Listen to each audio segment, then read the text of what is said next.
assalamu alaikum bandiraɓe musidɓe tedduɓe yiɓiyankoɓe ayaw Piindi TV debbo e gorko suka e mawɗo moni kala mon salminama inde maname ƴettode caggal guitten Allah jombade bawde lamdo lamɓe e lamaɓe mundema heppani saha goto juule nelaɗo mum ɓurnade windere baji amnata bammon farmata bintu ya rasulahi tokaram noon en natigel famille diine aada en duwoni ɓe ñaguiɓe duwaw no gowɗe wadde ni kono kadi en yuttime galle ñetono ko bowɗani duniyani han yettude jinnaɓe mum en calmini en jarni dendagal yeeɓo e Piindi TV wonɓe nder leydi ha caggal leydi kala hay goto ijjitaka en calmini ardiɓe kala hande noon so ndi jonde tan on paami émission rendo men arti kadi e mbadi goɗɗi machallah nomin goyi waɗirni kala saaha ƴewde ko rendo ngo wurta min gaddanamo ɗum saabi hande émission woni déplacé kono hormo tawi mon ganda ɗum e holmo ƴeewoyi mon ganda ɗum ko ɓoyata so weeli jomiraɗo ko wona ɗum tan min tottamo salmina bandiraɓe wiyete ko HOULEYE SOW mi wiyamo madame Deme ɗum noon salminama juuram calminade dendagal hettiyankoɓe Siwal FM. Allah jarama Fat Ndiaye mi wi assalamu aleykum bandiraɓe Fuutankoɓe foof mi wi kadi bandiraɓe kala haalpulaar mbiyo mbimami goto fof mboɗo salmina ɗum e inde mum e yettode mum mboɗo salmina kadi dendagal sukaɓe wonɓe e nder Piindi TV weltanade ɗumen kadi e ko déplacement mo mbaɗɗono ɗum noon no jarama wiyete ko HOULEYE SOW walla min mbiyamo madame Deme ko juriste enen gandi o waɗi golle ɗe kene tolno e duuɓi nogas e jeegom wona balɗiɗi wona baltati wona lebbi sappo ko duuɓi kewɗi limtinidde ɗum noon gonɗo hen e golle wona mo wawa ɗum ko gandu ɗum tigui saabi hande joɗɗinemo ko gam tawde namdade mum ko heewi ko ganda ko gojarenno ngo so welama mi nawamo to mairie so welama kadi mi nawamo to ganda to woni to guiray ɗum noon mairie naɓe e gollere naɓe kala calminama hay goto yejjitaka so mi wiyannoma tan hol gonɗo HOULEYE walla mi wiyama madame Deme e quelle année nadda e golle holko mbiyatami eyyi Fat Ndiaye nde yewtere ni ene weeli natmi e golle ɗe wonde juriste ko guilade 90 e joni noon mbi sikka so ƴewama abbima e duuɓi capanɗe tati natmi noon e golle ɗe tigui rigui woni duuɓi nogas e jeegom joni no mbiruɗa ni natirde hen noon ko juriste woni ko kala ko faati e lawol kala ko faati jojjidde kadi ko haqqeji rewɓe e worɓe e inna aade foof mi ɓami hen liggade e nder pelle kewɗe ɗo e yeeso ma to men natto e hen radio kam mboɗo sikki nanɗo ɗum foof ne andi ko fedde nde ganduɗa liggoto koye droit de l'homme mi rewi noon e banggueji kewɗi organisation ji kewɗi ha jamanu hande mo gonɗen no gonmi koye fedde nde ganduɗa liggoto kadi koye kala ko faadi haqqeji sukaɓe ɗum noon jabade tan e konngol ma yewtere nde liggeyo mi naati hen duuɓi nogas e jeegom joni kadi an woni directrice min woni directrice des opérations hande Save the Children ko fedde international mo ganduɗa ko kala ko faati haqqeji sukaɓe ko ɗum woni liggey muɗum hande ko toon woni kala ko fedde nden ɗon liggoto hande e nder Sénégal e nder kadi leyɗele taariɗe Sénégal ɗe e manam Afrique de l'Ouest ko min woni jimiɗo hande on ɗon nden ɗon gonɗo mbele golle juriste no weeɓi ala wona weeɓani no feewi weeɓani ene weeɓi saabu so tawi andi tan an a wona oya ma anduɗo kaɗɗa haqqeji no goodi wona ko ganduɗa aɗa waɗa ɗum créé wona ko ganduɗa ko an jippini koko winda koko yewta ƴeewa haqqeji ko wade droit ummima ko guilay diine guilay l'islam o gouvernement ji ɗi kadi ndendi jewtidi kadi bindi ɗum kadi kayitaji noon rewɓe ɓe droit ji mumen nana binda e kayitaji worɓe droit ji mumen nana binda e kayitaji ɗum ɗon noon so tawi a rewi ɗum aɗa haalana yimɓe ko wone ɗum aɗa haalana yimɓe ko no paamirta ɗum no dewrata ɗum taw a wiyani min somi wonno an golle ɗe mbeɓat so tawi noon jiɗɗa goto fof aɗa ƴetta place mum aɗa joɗano ɗum aɗa waɗa an no jiɗirɗa ɗum weɓrata noon ɗum noon mbawmi tan ko wiidema min kam e nder no mbaɗirtumi ɗum ni cikkumi kam ene weeɓi kono ne waɗi kadi caɗele seeɗa ɗi ngannduɗa heewɓe en jiiɗa wallede kadi kono cuusadeedi no feewi cuusa yaade won hen kadi ko addi ɗum ko holko wiyete ko caɗele aduna won somi waɗi ɗum mi wiyeni somi waɗiri ni mi yireni walla sukaɓam gueɗe kewɗe yimɓe ne ndento ɗum ngannduɗa hay saɗa yiiɗi jojjitɗe haqqeji mumen ma won ɗo ɗum haaɗi ɗum noon wiide tan ene weeɓi kono kadi yo neɗɗo wattu haqqille kadi e ko ngannduɗa ko hunde nde ngannduɗa ene saɗi ɗiggade ɗum noon ne tawno golle moon ko reftinde ko heewi e laawol no mbiɗa ni sa waɗi wona min ko an tan ma gueɗe ɗe laaɓ saabi hannde eɗen nganndi émission rende men min goyi waddide ni e kala saaha en cuuran toɓɓere aranani men ɗo hannde ɗum mbirno ni ene wonno émission min mbanno semaine ɓennuɗo ko yewte divorce uji kewɗi ɗi divorce précoce holko saabi ɗum min jewtiɗi hen kadi ko heewi hakkude malle Ramatoulaye e o ganduɗa woni Seynabou Dior e kadi micro trottoir ɓe mbanno badde fayida on ji no yaari ɗon e kaɓe kaali hen ko foof cause uji ne keewi kono ɗum foof sen gaari hay kamin jewtata ko hannde koye galleji ɗi tan ha joni woni divorce kono divorce noon e banggue hol banggue ɗum hannde min gaari yewtude divorce mo ganduɗa hannde yiyettu ko hannde sergal ngal waɗete koye yeeso ñawoɓe woni tribunal hannde yiyama ɓe ganduɗa hannde madame Deme sena ndesa ndesdude koye yo teddungal e beelamma jaleɗe e fijirde kono noon so ceergal waɗi bona ummirma ummo hirnangue umro worgo foof ala noon natti wonde gueɗe galle natti wonde gueɗe famille natti wonde gueɗe nokku foof kono yahate no ha tribunal ko toon ceergal watta te noon teska hen ko ganduɗa ko woni caɗele kewɗe ɗum saabi hannde garɗen yewtidde ceergal e yeeso ko ganduɗa ko woni ñawoɓe woni tribunal hannde holno procédure ɗi jarta e kadi ko heewi koɓe mbawi hen janggude tawno konko tigui labbinten hen ko wona ɗum premier question wonta ko procédure divorce hannde woni debbo woni gorko holko waddiɓe kamɓe ɗiɗo ɓe foof eyyi Fane Ndiaye no mbiɗa ni ceergal woni divorce no mbiruɗa ni ko hunde hamnide kono koye aduna woni so dewgal waɗi tan ceergal sawdinte ɗon saabu yimɓe ne mbawi wondude yimɓe ne mbawi wasde wondude ne mbawi ronkodirde gueɗe kewɗe ene saabo ɗum eyyi sa yi noon ceergal hannde a namdimama mi nde ɗo toɓɓere ceergal e yeeso lawol sa yi ɗum waɗama wonɗo ɗo umma ɗo ne woɗɗi ene waɗetano ko wiyeteno adan répudiation wiyete tan ko yaami seerima noon gandi ene wonɗo waɗi arrangé yimɓe ɓe no feewi kono wonɗo addano kadi caɗele saabu ƴetta debbo guila ɗo woni suka ha mawna ha ronkita pina subaka tawa a yi goɗɗo walla wonno yarata tan mbiya yaami seerima yara kadi e juuɗe ɓole caɗele mbaɗa hen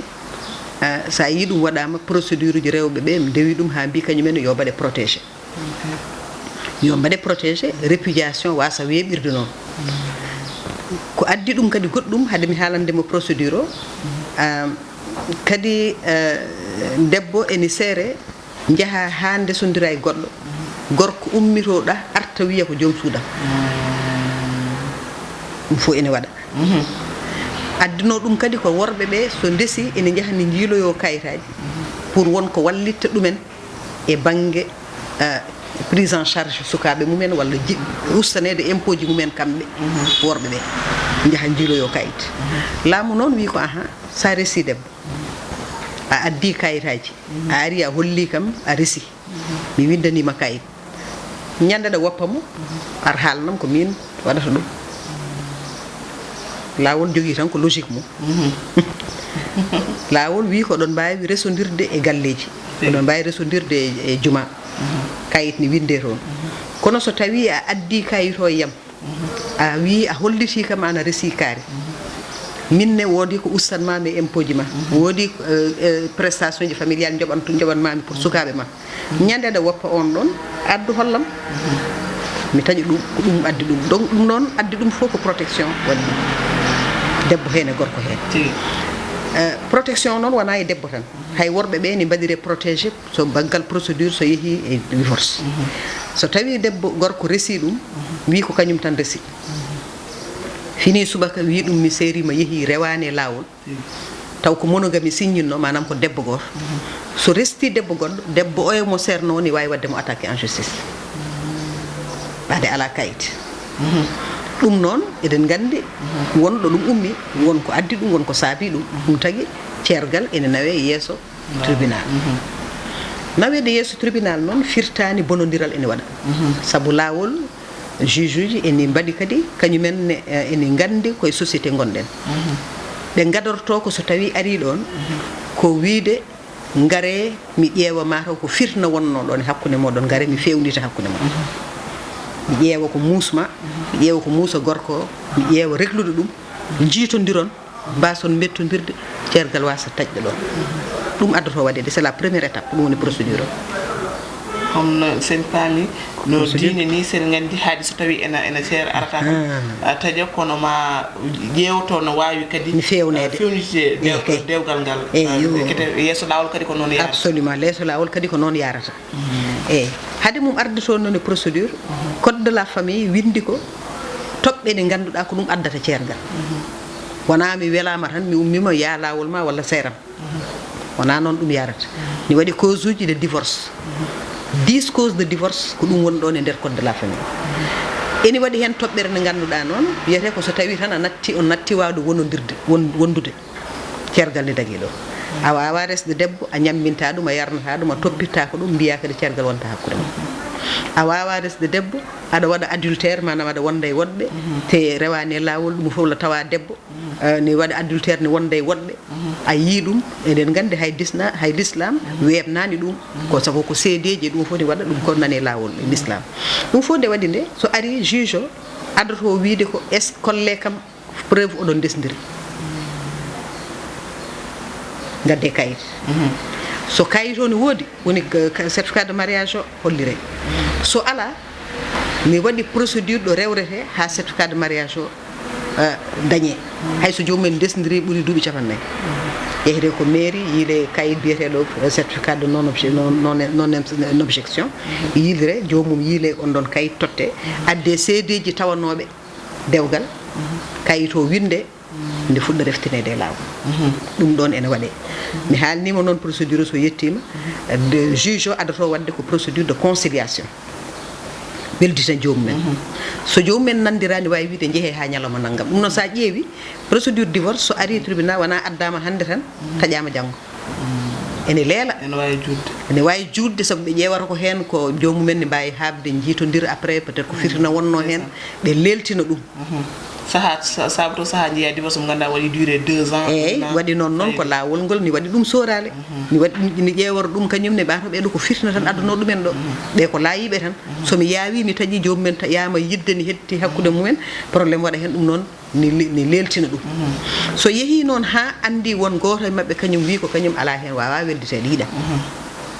juge hankkadi wawa dirtinde ɗum arata hankkadi ko nodda ɓe gara divorce o waɗire consommé divorce o waɗirte ɗum noon ko ha totta ɓe kayit goto foof yewto e lawol ɗum noon so yimɓe pamani ɗum cikkata ko so yeehi lawol tan bonodiral waɗi kono waɗira ko ha goto foof yewto debbo goto foof jogo liberté mum worɓe saaha no sampino rewɓe ɓe dewte mumen kono won hen rewɓe kadi tampino joom galleji mumen desa gara galle mbaɗa perturbé ɗum noon so ɗum tagui lawol ko ɗum ummini ɗum umminani ɗum bonnude ummini ɗum ko goto foof rokka ɗum droit muɗum rokka ɗum liberté muɗum ha caɗele wasa hen wadde tigui madame Deme e on fannu mbere mo ganduɗa ala papier de mariage waɗano ɗum ene wawi nawde divorce mum e lawol so tawi ronkinima kay ni wawi ɗon puɗɗanimami hay so ala so yettima addoto ko waɗede firde hollede dewgal ngal ni wonno saabu seedeji ni tawano ɗum tagui joni ni ko ɗum addi ha joni mosqué ji ɗi ne dokke joni dokka kayit sa ƴewtinima joni dewle joni ne mbaɗe kayit ni winde totte kono on kayit wona certificat de mariage ko kayit kollirowo tan dewgal ngal waɗi jettoɗa noon ɗo foti waɗede lawol kadi ni winde so tawi dewgal waɗa kono mbatten ni enen waɗe galle walla waɗe jama lawol ni wiide ɗo e hitande aɗa jogui ñalawma mo garda mbaɗa déclaré mariage ma totteɗa kayit hitande so diwi hitande nde hankadi ko ma ɓeydoto ko wadde compliqué ma jaaha tribunal waɗe seedantagal toon ɗum fof ko añde tan jomumen ni tardina yaade ni kollitoya kayit jabtade noon e namdal ma ngal hayso jomum ala kayit ni wawi yaade lawol e tribunal so yettima toon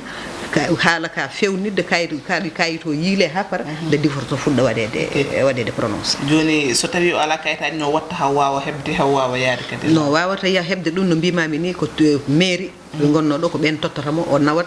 seedeji tawanoɓe dewgal ngal so yettima mairie ɓe mbaɗanamo kayit kollirowo dewgal makko waɗano ko ɗo enregistré eɗen gandi mairie so ɓiɗɗo jibinama ne nawe toon kayit daña kayit so dewgal humama kayit ne yiile toon so Allah so neɗɗo yalti aduna kayit ne yiile toon ɗum ɗon fof ene waɗa ko ɗum tagi holliri so yettama toon windete ko kayit ma mariage ma waɗaka ɗo enregistré so nawi ɗum tribunal waɗana ɗum kayit mariage taw seedeji ɗi gari cettima dewgal ngal ene woodi eyyi Fane Ndiaye ko artude tan e no mbinoɗa ni ceergal so yeehi tribunal ne heewi bonnitede andindema tan tribunal mi haalninoma ɗon joni yewtere waɗat so tawi jomumen jiitodiri ceergal taƴata yaaha so donkodiri ene waɗi ko wiyete divorce à l'amiable divorce à l'amiable manam juge o jooɗoto haalde e mabɓe ɓe nandira ceergal waɗi kono taw duko ala hare ala en nandiri naw ɓeɗo sukaɓe min mi nawa ɓe walla min jogoto sukaɓe ɓe min ƴetto ɗon ɗum ɗo naw ɗum taw bonondirani taƴe ɗon so ɗum kadi ronkama wiyete ko divorce contentieux ɗon noon hankkadi ɓeydoto wedde ko mamin gaari to inchallah nde tawno kamin jiiɗi yajjude émission o no heewi madame Deme ko wona ɗum mbere divorce baɗɗo signé monogamie et polygamie quand même procédure uji quand même mi fammina bandiraɓe monogamie woni cinñinɗo mo ganduɗa ko debbo goto tan mbiɗa ko ɗum tan dañata mo desɗa o ko on tan a yiyata goɗɗo no ko goɗɗo ndesa mo ganduɗa noon waɗi ko polygamie woni aɗa wawi resde ha 4 femmes mbere kamɓe ɗiɗo procédure uji mabɓe divorce quand même eyyi procédure uji mabɓe ko gooti monogamie o no mbimami ni so jomumen guila ne jahatne mbaɗa déclaré mariage mabɓe ko nden ɓe mbiyete mabɓe mbaɗa option te ko gorko o waɗata option wona debbo kono debbo o ma jaɓa so jaɓani kayit o wattake wiye joni min ko debbo goto tan jogotomi walla mbiya polygamie o noon no jogui rewɓe ɗiɗo ha rewɓe nayo ɗone kadi nandiron ɗon signé ni jogui kadi ko lawol haali hen sa signé monogamie e signé polygamie façon mon no gorruda toon jiidata rendude ɗum ɗo moɗon jawdi moɗon ndendon walla so tawi ko polygamie dañal moɗon rendata ɗum ne kadi ene nanni ne rewi lawol mais procédure de divorce o ko gotum gona debbo goto walla wona polygamie o c'est la même chose kala hen garɗo toon so tawi addani kayit o yiilete ƴeewe de rewre kadi welditine so dañaka yimɓe joni so jomumen jooɗima mbawa ceergal e dow yewtere e dow teddugal bisimilla so ɗum ala wona divorce contentieux lawol fawa hen kuugal mum tigui ɗon en paami tigui en jii won hen rewɓe hande no belsinni no fewi ha e worɓe papier de mariage mbiya neɗɗo jeehen mbaɗen papier de mariage wiyama mi watta papier de mariage par ce que min komi juulɗo so ceerno walla imam windi tan gasi mi tottiri goro tan gasi wiyatma mi yahani debbo welsinno wiye waɗani papier de mariage ɓiccumte papier de mariage o mbete neɗɗo janggo so waɗani papier de mariage ne wawi addana ɗum caɗele kewɗe addantuma caɗele tan ko so ñande so tampere waɗi comme no mbirɗa mbimami ni bonodiral waɗi donkodiral waɗi so nden yonti ɓeydoto ko leltude hankkadi koma yiile papier de mariage o adda kono ni waɗi avantage uji ha wayno leydi ɓuuri hen hamnade noon ko hewɓe jiiloto certificat de mariage o pour avantage mo waɗaniɓe o daña hen no wimani joni worɓeɓe en poji mumen no gusse tawi ka desɗo ko célibataire yoɓata impôt ko jiida e ko desɗo yoɓata impôt ko eɗen gandi ko marete taliji ɗi waɗete hôpitaux ji ɗumuɗoji fof ko impôt ji liggotoɓe célibataire ko yoɓata ko ɓuuri hewde ɗum noon so jomum resi ene ustane est ce que wona ɗum sisiɓe joɓe no mbaɗa 4 femmes pour impôt ji ɓuuri ustade wawi wonde mbaɗa ɗum fof impôt ji ɗi uste kayitaji kadi sukaɓe kadi so jiminama kadi nawama prestation familiale anani familiare jomumen ne jaaha anani tan min jaaha mboɗo yooɓe familiare hayso hewani ɗum ne kadi ni waɗi avantage sa nawi ɗum hayso ko liggotoɓe ɗum ɗo toujours ƴewete hono won part mo ganduɗa ni waɗi avantage jomumen so tawi wonde kala ɗo mbawɗa déclaré ma wi komi desɗo komi jogui ɗo responsabilité ji jomum hutoro ɗum noon ñande cergal waɗa wiya kadi watta ɗum utiliser walla ɗuminta ni hamni seeɗa ɗum noon ene waɗi utilité ha may ene nafa no mbimami ni wawi hollirde janggo e jaam an kam ka desaɗo ma hollire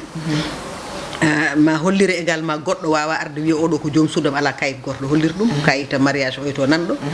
avantage uji ɗi ɗon fof nan hen ɗum noon yimɓeɓe oto ƴeewa tan avantage gonɗo hen o pour dañde hen ko weeɓi walla dañde hen kalisaji mumen tawa noon ƴeewata kadi janggo e jaam ma won ko nafi surtout waɗi avantage mum ma won ko nafi so cergal dawi par ce que hay diine ene dagni cergal welani noon saabu yimɓe so ndesdiri jiiɗi ko wondude haabata kono ñande donkodiral waɗa cergal ngal tawni rewa e lawol tawa noon a gañota ko mi gañota ko kayit o wona ɗo tigi en jii kadi saaha yiye ɗum ko namdal saabu noon heewi namdo ɗum taw no wiye no woodi walla woodani saaha est ce que laamu no wiya yo waɗe séparation de corps e hol moment ɗum watte ene waɗe so tawi danger nan ɗon so tawi jomumen gondi cergal nana wone lawol yanani taw so gorko woni ɗo henne walla debbo woni ɗo joomum ne wawi yande o e fiya ɗum walla o e yuppa e muɗum naggam gaña ɗum ene waɗa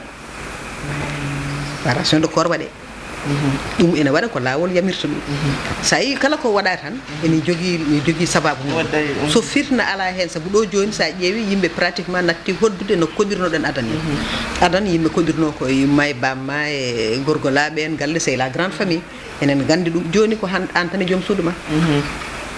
an tan e cukalon ma walla noon tan so ɗum waɗani taw caɗele ne mbawi hen wonde ne hamni ko ɗum tagui ɗum ene waɗe haade cergal ngal tañde tigui saaha ene yiye comme no mbirnomin tan dewlde seno komi koye dow teddugal wonde cergal wona probléme wonɓe ganduɗa haade ceerto koye dow teddugal ha ɗiɗɗe foof wona hen teddugal ngal jokka juuta yiyama ni ɓe ganduɗa ndesanoma nokku goto ummo toon hande ƴetta ɓiɓe mumen kokka e famille oɗon ɗum foof ko teddugal tigui watta ɗum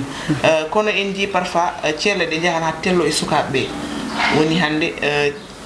an e joom galle ma on dañi probléme walla joom suudu ma on dañi probléme so ceergal yoni goto foof wiya yonti goto foof wiya ɓinguelam o min nawta Samba min nawta Kumba min nawta Demba min nawta Paare onon poɗodira e on fannu holko lawol so tawi ɗum yettoyima holko woni hen darde lawol eyyi no mbiɗa ni teddugal ngal hay lawol mi wima ene jogui ni waɗa ceergal dow teddugal woni divorce alamiyable so ɗum ronkama noon waɗama divorce contentieux lawol kadi ne waɗa protégé sukaɓe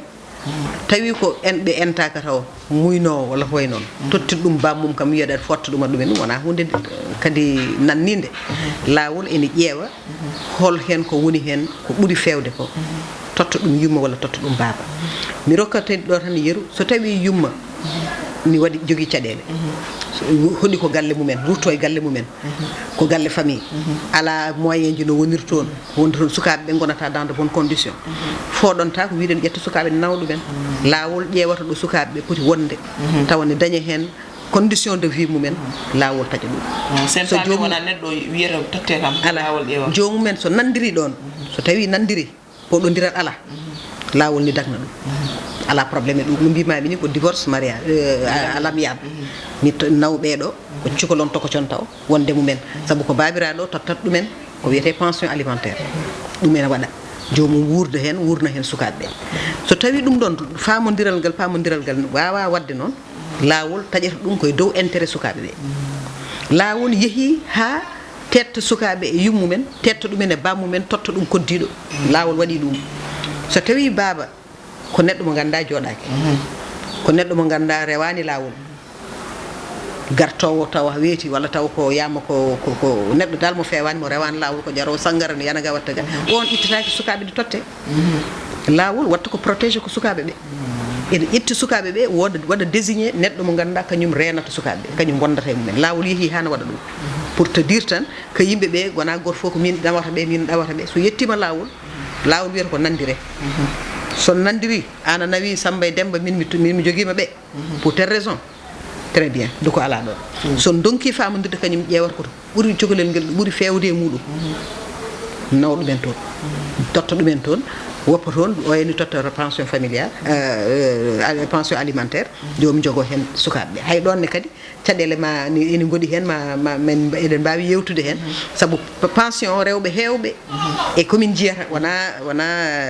tous les jours noon komin jiyata hewɓe poɗonto ko jogade sukaɓe surtout rewɓe ko pour pension alimentaire mo gorko taƴanteni nelde pour ɓe gurna hen sukaɓe jomumen ƴetta mbaɗa hen goɗɗum popporo hen ko jiiɗi codano guertode goɗɗo mo desdiri foof ene waɗa bokka hen nattuji taw sukaɓeɓe woodi no wayi toppiraka no foti toppitirede ni so nden yonti gorko yo andu ni jogui lawol yaha haalana ɗum lawol ɗum ɗon itte dartine saabu ko tottata ko wona pour yumiraɗo yo fewnito hen wona pour yo totti hen goɗɗo tottiraka pour sukaɓeɓe ɗum kadi ne waɗi lawol so tawi kadi sukaɓeɓe ko bammumen jogui ɗumen te wayani no foti wade toppiraka no foti toppire debbo ne jogui droit timin ɗum ayi dewle kewɗe ene mbaɗa pension alimentaire continue worɓe hewɓe ko ɗum hulɓini ɗumen yaade tribunal worɓe hew mbiyata ko mami taƴi salaire ma min wattani salaire o taƴe jomumen totte pension ene mbaɗa hen ko weeli ɗumen gorko hay so debbo o restama hay so tawi no fijira kalis o yahata haalde pension yo dartine walla ɓe natti wawde jomum continue ene yoɓa taw ala dalilu ala ɗo fawi ɗum fof ko wasde andude droit ji mumen ko ɗum tagui worɓe ni continue wadde subir ɗum ɗon tigui ɗum noon question ngaji ko heddi hen ko hewani taw woppinen gasa haare gasa tigui mi salmini toon mamam Fama Dia yummum naako mi salminimo no fewi kono mi guitta saaha goto mamam Dieynaba Dia on ko yummum Sala e Mariama Sehilam woni wiga acci kam joni kono ala probléme mi salminimo no fewi omonto cité Aline Sow mi guitta saaha goto mamam Fama Molel mi salminimo bandum Aissata ɗum noon mi salmini no fewi omo ganduɗa kadi wona mamam Maymouna Niang nan to France mi salmini mi juurimama sans oublier kadi omo ganduɗa woni kawam Ardo Sow Ardo Fouta Sow ñanden tan mi salminima kono mi tampana kadi salmindema Dora Dia mi salminima on ɗo e lamago leydi Sénégal mama émission men nana gasa ko wona ɗum tan saaha yiye kadi ceergal woni dernier question men haala avant dernier tan min gudda saaha yiye ceerɗe ganduɗa wiyete ko debbo wiyama seerama ara ƴetta bagasuji fof ha dugguira karoji nawa mbere ɗum lawol on fannu so tawi gorko yeehi lawol wi fotani nawde bagage walla foti nawde bagage toon saaha oɗon jogoɗo eɗen caɗele neɗɗo ara woyto mon ɗum ɗen caɗele ene mbaɗa no mbimami ni ko ɗum tagui noon certificat de mariage moƴƴi jomumen so jeehi kaali ko woni hen tawi ko monogamie ko enen ndendi jawdi meɗen ceergal waɗi goto foof ne wawi omo jogui droit ƴettude ko jeeyi ko kanko debbo so tawi ko polygamie goto foof jeeyi koko c'est séparé no mbimɗa ni ko séparation de bien goto foof kañum jeeyi jawdi muɗum warata o ƴetta ko jeeyi o nawa kono serama tan mi ari mi ɗuggiti ko woni ɗon foof a jeeya ala fo ɗo fawi ɗum ala ɗo fawi masla noon saaha ene waɗa gorko wiya ƴettu ko wonno ɗon ko fof ayyat debbo saaha wiya min haydara mi sohlani hen mi yaafima hen kono gueɗe kewɗe yimɓe ne mbaɗa ɗum taw koye dow jumre tan taw koye wasde andude jomni waɗa ɗum emin jiiya ɗen caɗele kewɗe ene waɗa ɗum walla debbo seere gorko wiya ɓoora ɗum ha laaɓa ittu foof ɓoora ɗum tetta ko joguino ko wiya ɗum ni ruttam ko joguinomami ko ɗum noon wonani teddugal question jinnomi arde ceera debbo tan mbiyama kala ko mbaɗnomi hen guila e teŋe ni dutte kam ɗum on fanno onone holko woni hen darde mon ɗum fo ene waɗe kono eɗen gandi neɗɗo yo andu d' abord ko julɗo wonko ganda yoɗani sukaɓe nan ɗon fewani teŋe ko ɗum dagnata dewgal neɗɗo wawi wiide yo jomum rutto so ruttima teŋe ɗe awa rutto ɗum ko guittuɗa mum ko ɗum noon yo yimɓe mbattu haqqillaji kamɓe ɗum ɗo ganda kadi ɓesgu so waɗi yimɓe poti ko ƴewde ko yoɗata ko ƴeewa ko fewata ko ɓuuri bonodirde janggo e jaam ɓiɓɓe ma jiima mbasa weltanadema wiya kaari waɗi ni nenam walla kaari waɗi ni babam neɗɗo ne wawi foti rentade ɗen ɗon gueɗe saabu wona hunde yonde e nder resdirɓe tigui émission men gasi ha laaɓi ha wi ceer mama men Houleye Sow wonno madame Deme min kam ko Deme o tan weeli kam hen mi taw noon ene mbiyetta ko Deme wiyama Seydi Deme Diobbo ɗum noon wiidema tan holko moyɗaɗa hol conseil totata rewɓe e worɓe ha tinte e suddiɓeɓe e kadi divorce ɗi ganduɗa watte e lawol hayso tawi ni no mbiyeɗa ni ala probléme kono enen surtout halkoreɓe ɓe ganduɗa ɗum sa nani tan nowama e lawol tan ko probléme mawɗo ɗum noon holko woni hen conseil totta hen bandiraɓe mbaynoɗa eyyi kay a jarama Fane Ndiaye to conseil dokkami tan ko wiide yo yimɓe mbattu haqqillaji e koye mumen yo yimɓe kadi gandu resdirɓe koko welamma wonno ɗon mbiɓani ni dewgal wona kono weli tout le temps wona kono metti tout le temps kono ma muñodiral waɗa ma yimɓe ƴeewa hen ko heewi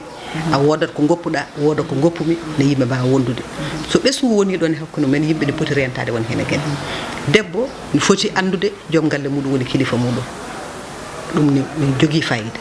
mbaɗirta ɗum ko pour ɓesgu ma eɗen jogui des cultures eɗen jogui enen no basuɗe eɗen jogui no gurdude eɗen jogui valeur uji ɗum ɗon enen potani woppude ɗum caggal gorko également ne foti andude debbo ko paso mum ko paso muɗum jagga ɗum no foti jaggirde ɗum reena ɗum no foti rende ɗum yurmo ɗum yiɗa ɗum sudda ɗum suura ɗum so ɗum waɗi mbo sikki tan hayso ceergal hayso donki wonodirde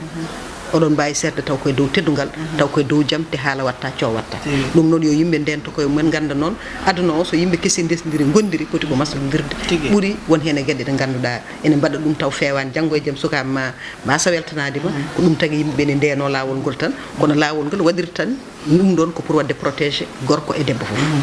ɗum noon wadde protégé gorko e debbo fof a jarama madame Deme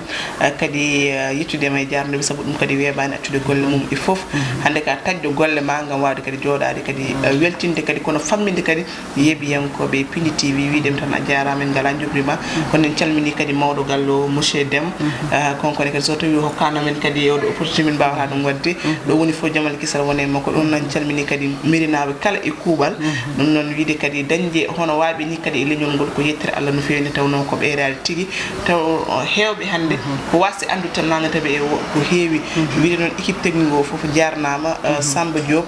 Thiatbou Walo Amadou mi salmini moon on jarama kadi e kadi ganda ko woni golle moon taw kadi wadde déplace o kadi weeɓani kono kadi mawɗo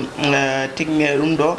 cameraman ji Samba Diop konkone o salminama no fewi wonmi Samba Gaye ɗum noon Tidiane kam wi ko hande so mokkani o dédicace ko piyomi tan ɗum on kala on jarama yeɓannoɓe Piindi TV saaha goɗɗo kadi min gadda kadi toɓɓere goɗɗo taw noon foof noon koye renndo ngo on jarama kala ko ngakke haala ka en ñaguima yafoyo wona no fanarde wonno ko weltidde moon ha saaha goɗɗo